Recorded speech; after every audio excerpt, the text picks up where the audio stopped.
Imagine acordar amanhã, abrir o celular e ver uma notícia dizendo que uma parte gigantesca da riqueza do planeta simplesmente desapareceu.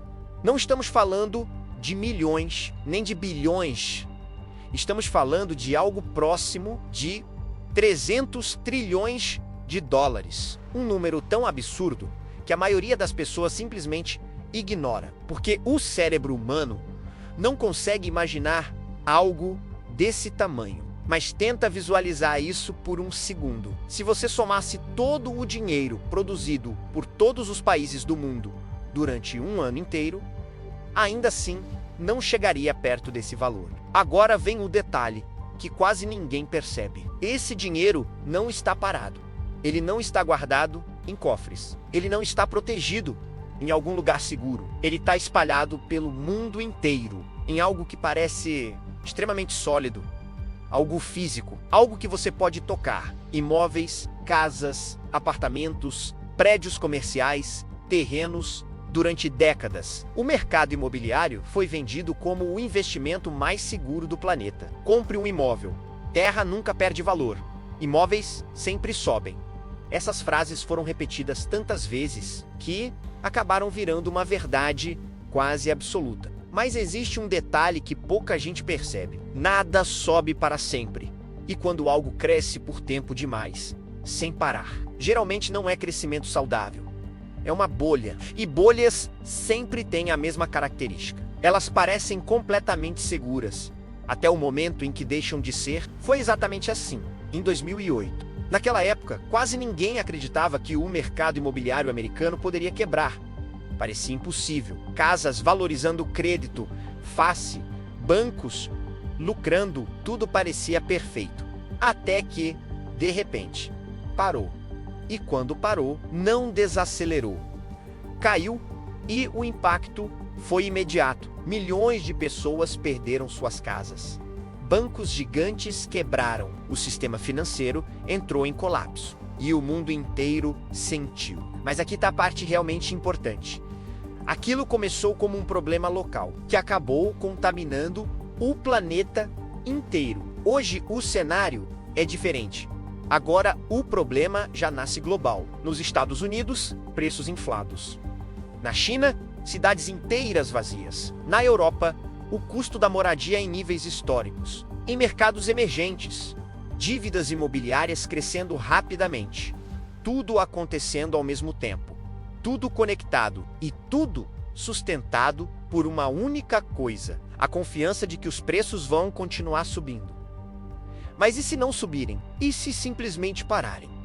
Ou pior, e se começarem a cair? É nesse momento que aqueles 300 trilhões deixam de ser apenas um número distante e começam a se transformar em um problema real.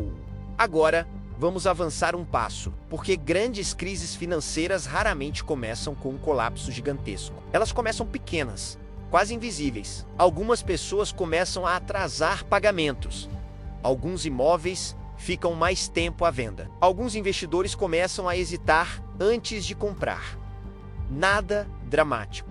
Nada que vire manchete. Nada que pareça realmente perigoso. Mas é exatamente assim que quase todas as grandes crises da história começaram devagar, silenciosamente.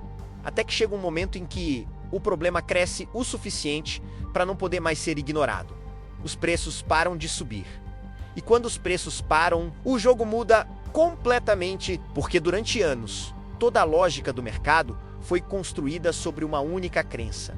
A ideia de que imóveis sempre valorizam, pessoas comprando casas não apenas para morar, mas para ganhar dinheiro, investidores comprando 2, 3, 5 imóveis ao mesmo tempo. Fundos gigantes comprando prédios inteiros em grandes cidades. Empresas comprando terrenos, esperando valorização futura. Durante anos, isso funcionou. Os preços subiam, os imóveis valorizavam. Quem comprava antes, lucrava. E isso reforçava a crença de que o mercado sempre continuaria subindo. Mas esse modelo depende de uma única coisa: que os preços continuem subindo. Quando os preços param, o incentivo começa a desaparecer. Se não há valorização, comprar deixa de parecer tão atrativo. Agora imagina o que acontece quando os preços começam a cair, mesmo que seja pouco, mesmo que seja devagar. O medo entra no mercado e quando o medo entra, o comportamento muda. Compradores desaparecem, vendedores aumentam e o equilíbrio do mercado começa a quebrar. Mas existe um fator ainda mais importante nesse sistema: os bancos. Bancos emprestaram trilhões de dólares para financiar a compra de imóveis. Esses empréstimos são baseados em uma lógica simples. O imóvel serve como garantia. Se a pessoa não paga o financiamento, o banco toma o imóvel. Mas esse sistema só funciona enquanto os imóveis mantêm valor. Se os preços começam a cair, essa garantia começa a enfraquecer. Agora imagina milhares de imóveis perdendo valor ao mesmo tempo. Isso significa que as garantias que sustentam trilhões de dólares em empréstimos começam a perder força.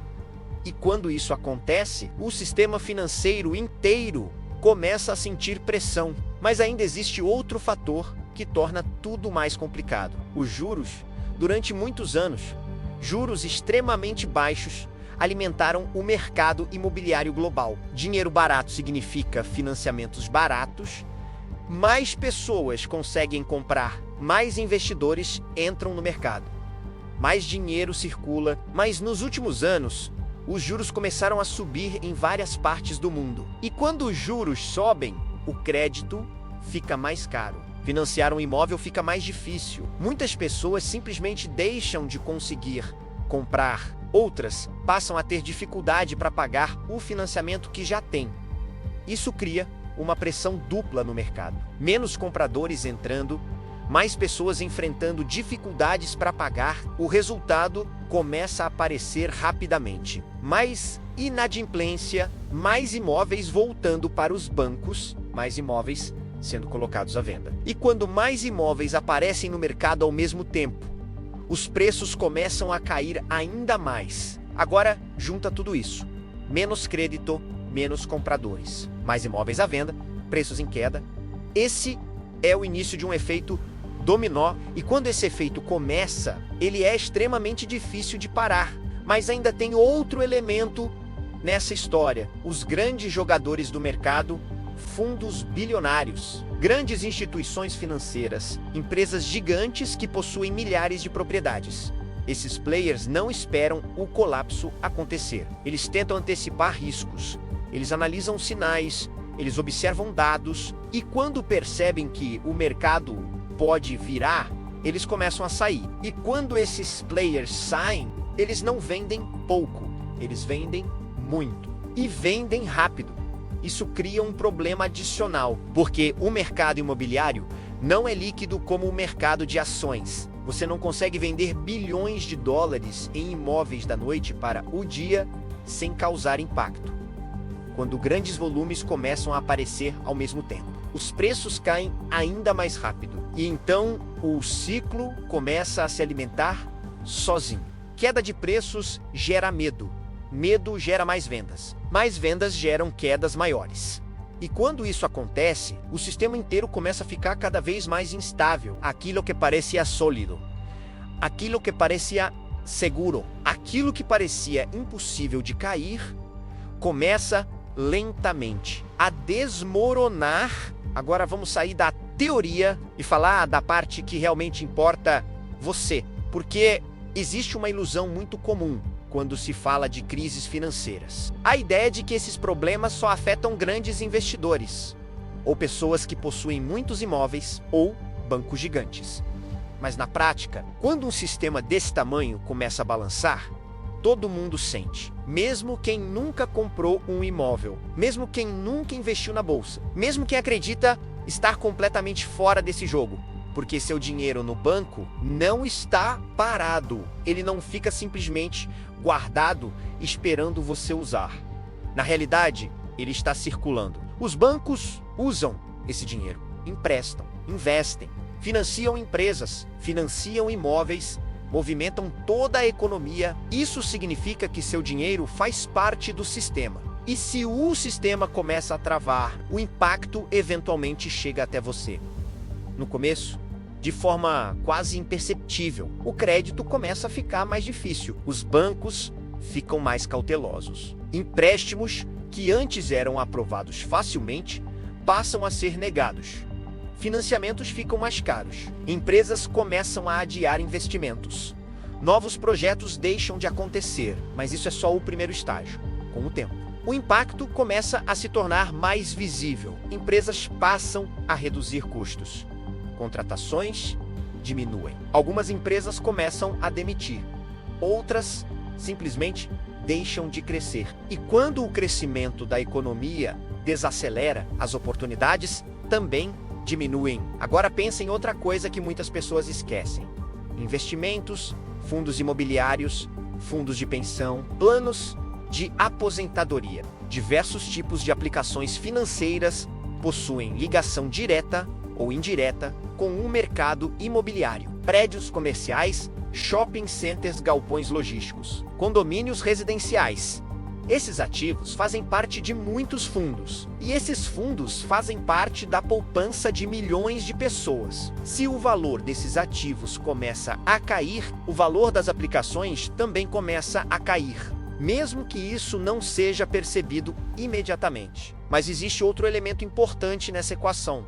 Governos, eles também dependem do mercado imobiliário. Impostos sobre propriedades, taxas municipais, atividade da construção civil e empregos ligados ao setor. O mercado imobiliário movimenta uma enorme cadeia econômica.